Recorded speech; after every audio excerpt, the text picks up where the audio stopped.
Namaku Raihan, mahasiswa tingkat akhir jurusan arsitektur. Saat semua teman sibuk menyelesaikan skripsi mereka di kota, aku justru memilih kembali ke desa terpencil bernama Wonosari. Di sanalah rumah tua milik almarhum nenekku berdiri, terbengkalai, dingin, penuh kenangan dan kabar-kabar aneh. Rumah itu kutinggalkan sejak aku berumur 8 tahun, setelah nenek meninggal, dengan cara yang tidak wajar. Kata orang desa, beliau ditemukan menggigil dan mengigau sambil terus berkata, "Dia datang lagi." Merah. Rambutnya panjang sekali. Hari itu aku datang sendiri. Angin siang begitu kering, daun-daun berguguran seolah menyambut kematianku yang belum terjadi. Suara pintu berderit pelan. Cekit, masih bau kayu tua. Dan debu. Rumah ini gak berubah sama sekali. Ucapku, monolog, langkahku menyusuri lorong panjang. Dinding rumah dipenuhi cat terkelupas. Bingkai foto keluarga tergantung miring. Seperti disengaja oleh waktu, terdengar suara kayu lantai berderak di atas loteng. Tok. Tok. Tok. Aku mendongak. Loteng. Ruang itu dulu dilarang keras dimasuki. Kakek bahkan menguncinya dengan rantai baja. Tapi sekarang, rantainya berkarat dan pintunya terbuka sedikit. Siapa yang buka ini? Bukannya ini dikunci mati? Tanyaku, aku tak berani memeriksanya sekarang. Rasa penasaran memang besar, tapi rasa ngeri jauh lebih kuat. Maka aku memilih mengabaikannya. Untuk malam pertama, cukup membereskan kamar bawah dan beristirahat, tapi malam tidak pernah sesederhana itu di rumah ini. Pada malam hari, jam menunjukkan pukul 1.12 malam. Angin masuk melalui ventilasi, membawa suara yang tidak seharusnya ada. Terdengar tawa pelan seorang perempuan. Hihihihihihihi. Aku terbangun. Suaranya datang dari atas. Dari loteng. Apa itu? Tanyaku, berbisik. Lantai kembali berderak. Tok. Tok. Aku memegang senter dan berjalan pelan ke arah tangga. Nafasku memburu. Tangga menuju loteng itu menganga seperti mulut terbuka yang hendak menelanku. Lampu tiba-tiba mati, semua gelap. Jeb, sial. Mati lampu. Gumamku, dalam kegelapan, senterku menyala dan menyorot ke arah loteng yang kini sepenuhnya terbuka. Di atas sana, sekelebat bayangan merah berdiri. Rambut panjang menjuntai. Dan dia tersenyum kepadaku, meski aku tidak bisa melihat wajahnya dengan jelas. Terdengar suara napas perempuan dekat sekali di telinga Raihan. "Haah. Haah, siapa kau?" Tanyaku, teriak, tidak ada jawaban. Hanya suara tirai merah berkibar dari arah loteng. Padahal semua jendela tertutup rapat. Keesokan paginya, aku bangun dengan tubuh dingin dan baju yang basah oleh keringat. Kupikir semua itu hanya mimpi, sampai kulihat ke atas. Dan melihat tirai merah tua yang tak pernah ada sebelumnya kini menggantung dari celah loteng. Pagi itu, aku duduk di dapur sambil menatap kosong ke arah langit-langit rumah. Kopi di tanganku sudah dingin. Tapi pikiranku lebih dingin dari itu. Tirai merah yang muncul tiba-tiba di loteng semalam bukan mimpi. Warnanya mencolok di antara debu dan kayu tua. Tapi siapa yang memasangnya? Langkah kaki di lantai rumah berderak pelan. Tok, tok. Kalau ini cuma angin, kenapa bisa seberisik itu? Tanyaku. Bergumam, siang itu, aku putuskan naik ke loteng. Tangga tua berdebu membuat kakiku gemetar, tapi rasa penasaran jauh lebih besar dari rasa takutku. Aku menyalakan senter. Cahaya kuningnya menyapu ruangan sempit penuh sarang laba-laba. Dan di sanalah dia, tirai merah. Panjangnya sampai menyentuh lantai, menggantung dari langit-langit seolah menyembunyikan sesuatu. Kainnya bergetar pelan, meski tidak ada angin. Siapa yang naruh ini di sini? Gak ada orang lain selain aku di rumah ini. Gumamku, pelan-pelan Raihan mendekati tirai. Tap. Tap, aku ulurkan tangan. Detik sebelum jari menyentuh kain, tiba-tiba cermin besar di balik tirai menyala seperti disinari cahaya merah. Apa ini? Tanyaku. Aku lari turun dari loteng. Tanganku gemetar, keringat dingin membasahi leher. Napasku pendek-pendek. Tapi sebelum aku menutup pintu loteng, aku sempat menoleh sekali lagi, dan dia masih di sana. Kepala perempuan itu kini menyembul dari balik tirai, rambutnya menjuntai, wajahnya tak punya mata. Aku berdiam diri di ruang tengah, mencoba berpikir logis. Apakah ini hanya stres? Apakah aku berhalusinasi karena beban tugas akhir? Tiba-tiba HP Raihan berbunyi. Pesan, masuk, ting, dari nomor tidak dikenal. Kalau kau buka tirai itu, jangan salahkan aku kalau kau gak bisa keluar lagi. Wajah tersenyum bertanduk. Siapa ini? Tanyaku, membaca pelan. Aku ingin balas. Tapi nomornya tidak ada. Hilang. Seolah pesan itu muncul dari alam lain. Dan malam itu, suara tawa perempuan tidak berhenti hingga aku tertidur karena kelelahan. Sudah 3 malam aku di rumah warisan ini. Dan sudah 3 malam pula aku mendengar tawa yang sama. Tawa yang tidak berasal dari manusia. Kadang lirih, kadang seperti mengejek. Tapi malam ini, aku bersumpah, aku melihat wajahnya. Atau lebih tepatnya ketidakhadiran wajahnya. Aku duduk di teras rumah, mencoba menulis laporan arsitektur. Tapi tangan ini tak bisa berhenti gemetar. Kalau ku tinggal sekarang, berarti aku kalah. Ini cuma sugesti. Cuma sugesti.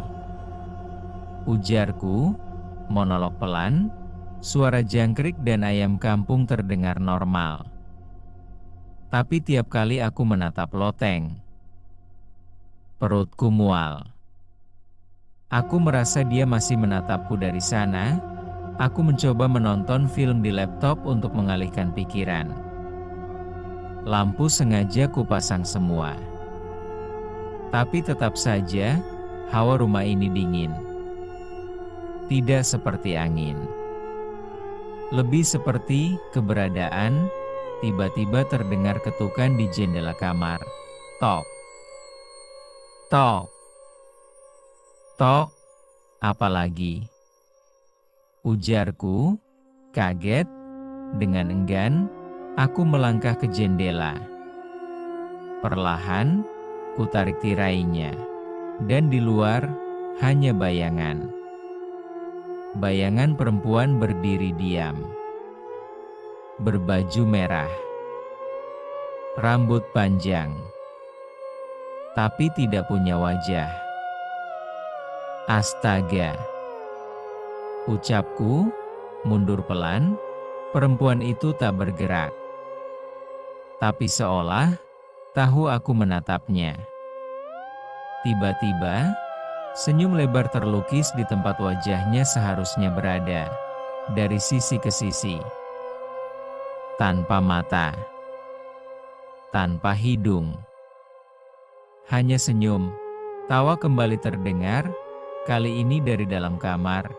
Hihihihi. Hihihihi, di luar. Tapi juga di dalam. Ucapku, panik, aku melihat sekeliling. Cermin kecil di atas meja menunjukkan bayangan wanita itu kini berada tepat di belakangku. Jangan dekat-dekat. Ucapku, teriak, ku tendang cermin itu hingga pecah. Kepingannya jatuh berserakan di lantai. Tapi tawa itu tidak berhenti. Malam itu, aku tidak tidur. Aku duduk di pojok kamar, menyalakan semua lampu dan menahan napas setiap kali udara terasa berat. Keesokan harinya, pagi tiba. Aku terbangun karena ada seseorang mengetuk pintu depan. Terlalu kuat. Terlalu cepat. Tok. Tok. Tok. Tok. Tok. Tok. Ku buka pintu dengan waspada. Siapa? Tanyaku. Tak ada siapa-siapa. Hanya sebuah bingkai foto lama tergantung di gagang pintu. Ku pungut. Dan jantungku nyaris berhenti. Itu foto nenekku bersama seorang perempuan muda berbaju merah, sedang duduk di tangga loteng. Wajah perempuan itu dihapus. Dicoret dengan darah. Pagi ini, aku duduk lama di depan bingkai foto yang ditemukan semalam. Nenekku terlihat muda, tersenyum kaku. Tapi perempuan di sebelahnya, yang wajahnya dicoret darah, memberiku firasat buruk. Siapa dia di balik foto itu? Ada tulisan pudar, Laksmi 1973, nama itu. Terasa asing tapi entah kenapa menggema di kepalaku. Laksmi. Laksmi. Laksmi, seolah ada yang memaksaku untuk mengingat sesuatu yang dikubur oleh waktu. Aku menyimpan foto itu ke dalam map dan berjalan ke kamar mandi. Tapi sebelum sampai ke pintu, aku melihatnya, di dinding ruang tengah, ada bekas tangan merah, menempel dengan arah menyeret ke atas, menuju loteng. Ini darah? Tanyaku, gemetar, ku tempelkan jariku. Cair. Belum kering sepenuhnya. Bau amis langsung menusuk hidung. Aku tak berani mematikan lampu. Suasana rumah terasa seperti tubuh yang bernapas. Suara-suara kecil mulai muncul dari arah dapur. Terdengar suara piring jatuh, prak. Aku bangkit dan segera berlari ke sana. Tapi tidak ada apa-apa, kecuali satu tulisan baru di dinding, dengan darah segar. Aku dibunuh. Apa maksudnya ini? Gumamku. Pelan, suara wanita berbisik di telinga Raihan, pelan tapi jelas. Kau cucu pembunuhku, Raihan. Siapa kau? Tanyaku. Melotot, senter di tangan Raihan mulai berkedip-kedip. Kututup semua jendela dan pintu, memasang kursi sebagai pengganjal. Tapi suara itu tetap menyusup. Suara langkah kaki menyeret dari arah loteng ke tangga. SRRRT. SRRRT, dia turun, dia turun. Ucapku, berbisik, aku sembunyi di balik lemari tua. Nafasku tercekat. Di sela-sela pintu lemari, aku melihat bayangan merah. Melayang pelan di ruang tamu, Dia tidak berjalan. Dia melayang. Gaunnya menjuntai, rambut panjang menjulur sampai lantai. Tapi yang paling mengerikan, dia tidak punya kaki. Dan wajahnya masih tanpa mata, tapi kali ini dia membuka mulut. Lebar. Tak masuk akal. Dari mulut itu keluar suara tangis bayi. Terdengar suara bayi menangis keras. Wah, tolong. Tolong aku. Ucapku, menangis pelan. Aku pingsan di balik lemari. Tapi sebelum semuanya benar-benar gelap, aku sempat melihatnya membungkuk menatapku. Dan dia berbisik, namaku. Laksmi. Pagi menjelang dengan rasa lelah yang tak biasa. Aku terbangun di balik lemari, masih mengenakan pakaian semalam, bau keringat, dan darah. Bukan darahku, tapi darah segar di lantai, membentuk nama yang sama yang terus disebut-sebut, Laksmi. Aku tak tahan lagi. Aku harus tahu siapa Laksmi. Ku cari tetua kampung, dan satu nama muncul di kepalaku, Bu Rati, tetangga almarhum nenek. Dia satu-satunya yang mungkin masih ingat masa lalu rumah ini. Tok tok tok, Assalamualaikum. Bu Rati, ucapku, mengetuk pintu rumah Bu Rati. Pintu terbuka perlahan, aroma minyak kayu putih langsung menyambut. Kau, Raihan, cucu Bu Kasni? Tanya Bu Rati, berbisik, lirih. Iya, Bu. Saya mau tanya soal seseorang. Namanya Laksmi. Jawabku, wajah Bu Rati langsung pucat. Tangannya yang sudah keriput menggenggam ujung kursi. Laksmi. Jangan-jangan dia belum tenang. Ujar Bu Rati, dia siapa, Bu? Kenapa dia ada di rumah saya? Kenapa dia mengejar saya? Tanyaku, dia pembantu rumah tangga di rumah nenekmu. Manis orangnya. Rajin. Tapi satu malam, dia hilang. Saat itu, dia sedang hamil. Jawab Bu Rati, pelan, gemetar, flashback cerita Bu Rati. Orang-orang bilang dia hamil anak dari seseorang yang tinggal di rumah itu. Ada gosip. Kakekmu sendiri yang mempermainkannya. Tapi semua dibungkam. Lalu, malam Jumat Legi, Laksmi hilang. Dan rumah nenekmu. Mulai terdengar suara tangisan bayi tiap malam. Jadi, dia dibunuh oleh kakek saya? Tanyaku, terkejut. Tak ada yang berani bilang. Tapi seminggu setelah itu, halaman rumah belakang tiba-tiba ditimbun tanah baru.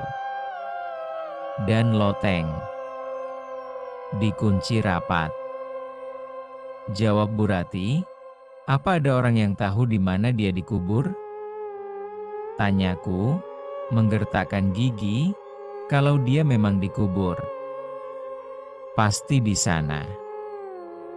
Jawab Bu Rati, di balik pintu bawah tangga. Dulu ada ruang kecil. Gudang. Tapi semenjak Laksmi hilang, ruang itu ditutup paksa.